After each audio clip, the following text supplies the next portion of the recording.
샬롬. 자, 오늘 말씀 묵상 Q&A 시간입니다.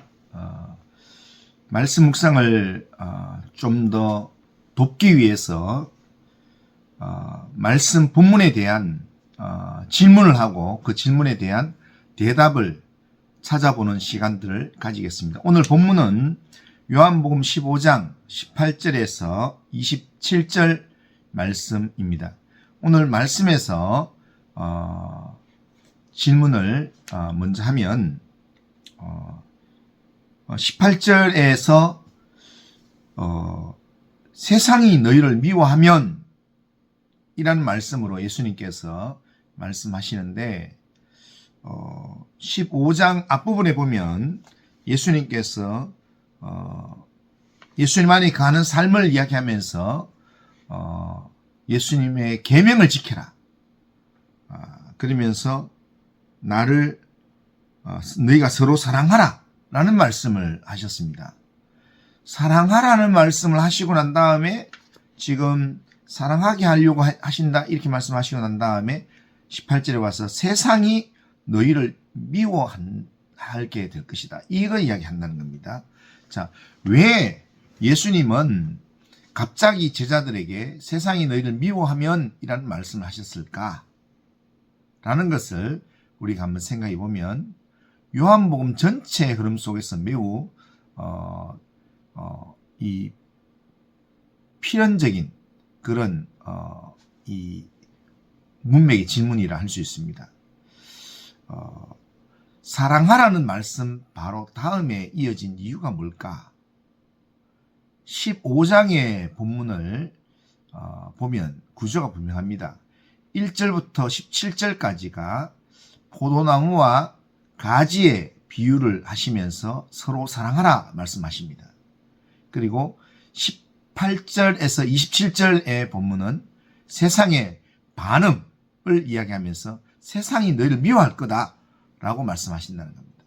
예수님은 제자들에게 서로 사랑하라 라고 반복해서 강조하신 직후에 바로 세상이 너희를 미워하면 이라는 말씀을 하신다는 겁니다. 왜 이 순서인가 하면 예수님은 제자들이 앞으로 경험하게 될 현실을 알고 계셨습니다. 사랑의 공동체로 살아갈수록 세상과의 충돌은 더 분명해지기 때문입니다. 다시 말하면 교회 안에서는 사랑이 깊어지고 세상과는 구별이 선명해질수록 세상의 거부도 더 뚜렷해진다는 겁니다. 그러니까 사랑하라는 명령은 따뜻한 뭔가 이상적인 그런 내용이 아니라 미움 속에서도 우리가 지켜야 될 실제적인 삶의 방식임을 예수님께서 지금 말씀하시는 겁니다. 더 큰 요한복음 문맥 속에서 보면 요한복음 전체를 보면 예수님의 사역은 점점 세상과의 갈등으로 나아갑니다. 요한복음 7장부터 12장까지의 내용은 예수님의 말씀과 표적이 계속되었지만 바리새인들과 유대 지도자들은 점점 더 강하게 예수님을 거부했습니다. 예수님 말씀을 거부했습니다. 요한복음 12장 37절에 보면 이렇게 많은 표적을 행하셨으나 그를 믿지 아니하니 라고 말씀합니다. 다시 말하면 이미 세상은 예수님을 받아들이지 않았습니다. 그리고 이제 예수님은 제자들에게 말씀하시는 겁니다. 이제 나를 받아들이지 않았던 그 일이 너희에게도 이어질 것이다 라고 말씀하는 겁니다. 제자들이 겪게 될 미움은 새로운 일이 아니라는 겁니다. 이미 예수님께 일어난 일의 연장선이라는 겁니다. 그런 측면에서 지금 이 이야기를 이제 예수님께서 언급하시는 겁니다. 그리고 요한복음 오늘 본문의 19절의 내용이 핵심을 설명하고 있습니다.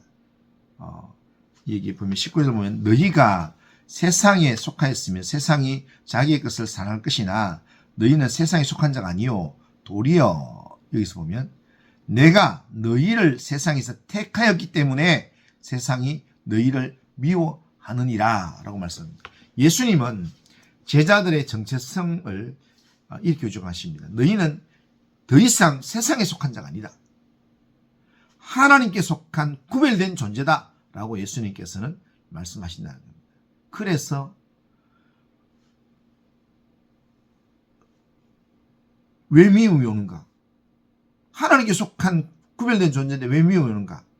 세상은요, 자기와 다른 것을 받아들이지 않습니다. 특별히 자신을 드러내는 진리를 더더욱 거부합니다. 빛이 오면 어둠이 드러나듯이 진리가 오면 죄가 드러나기 때문에 그래서 세상 거부하는 겁니다. 예수님은 말씀하시는 겁니다. 너희가 나에게 속했기 때문에 세상은 너희를 미워한다. 그러니까 미움의 이유가 성도의 부족이 아니라 소속 때문이라는 겁니다. 예수님은 제자들을 당황하게 하지 않도록 하기 위해서 미리 말씀하시는 겁니다. 예수님의 이 말씀의 목적은 두 가지입니다. 첫째는 낙심하지 않도록. 왜 나에게 이런 일이, 나에게 왜 이런 고난이 있지라고 생각하지 않도록 원래 그런 것이다 라는 것을 알려주는 겁니다. 예수 믿는 사람은 원래 이런 박해를 받는다, 이런 어려움을 받는다 라는 그런 낙심하지 않도록 하기 위해서 미리 알려주는 겁니다. 두 번째, 예수님께서 이렇게 미리 말씀하시는 이것은 정체성을 붙들도록 하기 위해서입니다. 미움을 받는 상황 속에서도 나는 잘못된 길이 아니라 주님의 길 위에 있다라는 확신을 주기 위해서, 주님 백성이기 때문에, 하나님께 속한 자이기 때문에 이런 어려움을 당한다라는 확신을 주기 위해서 이것을 미리 말씀하신다는 겁니다.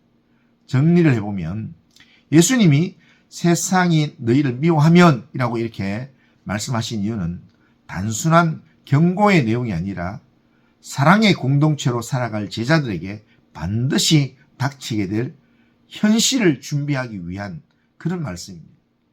그리고 더 깊은 이유는 너희는 이제 세상에 속한 자가 아니라 나에게 속한 자이기 때문이다 라는 것을 깨우치는 그런 내용입니다.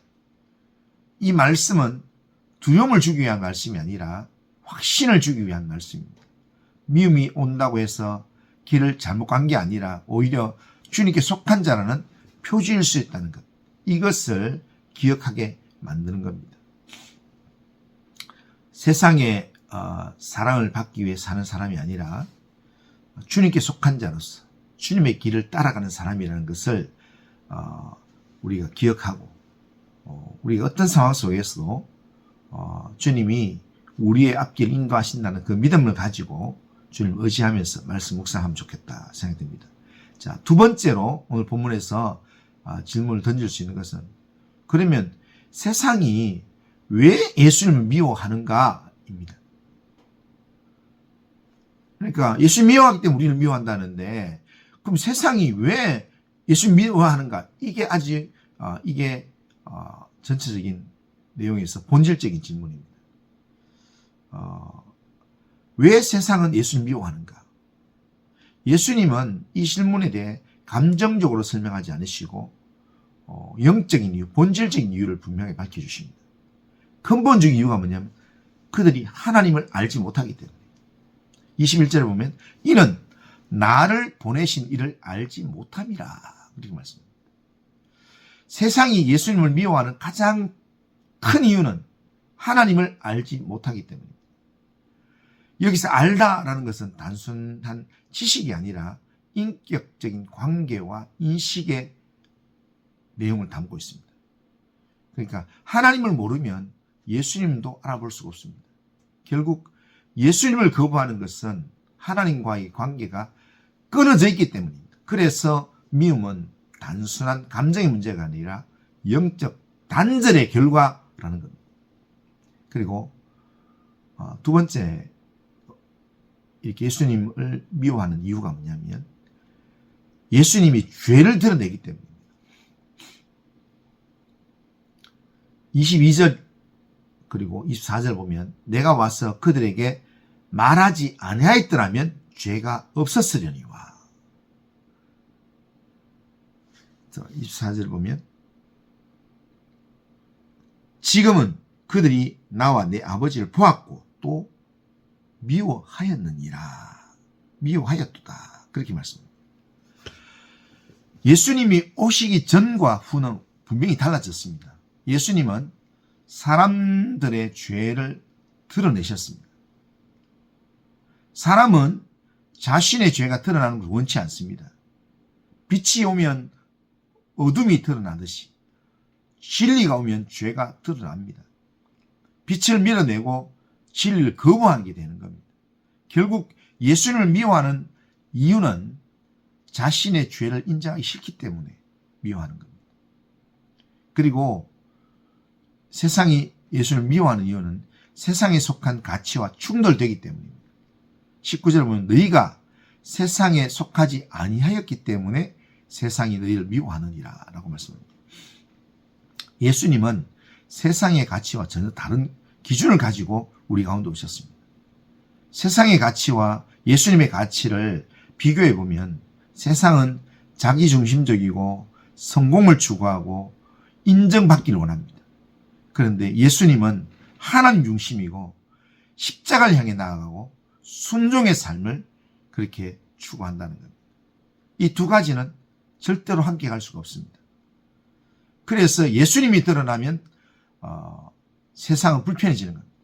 예수님이 드러나면 드러날수록 세상은 불편해지고 결국 거부하게 되는 것입니다. 그리고 마지막으로 예수님을 세상이 미워하는 것은 하나님을 미워하기 때문이다. 23절에 보면 나를 미워하는 것은 또 내 아버지를 미워하느니라 라고 말씀합니다. 이 말씀 매우 강력합니다. 세상은 스스로 이렇게 생각할 수 있습니다. 나는 하나님을 싫어하는 게 아니다. 그러나 예수님은 분명하게 말씀하십니다. 나를 거부하는 것은 곧 하나님 아버지를 거부하는 것이다. 예수님은 하나님을 드러내는 완전한 계시입니다. 그렇기 때문에 예수님에 대한 태도가 곧 하나님에 대한 태도입니다. 그래서 미움은 단순한 오해가 아니라 하나님에 대한 반역이라는 겁니다.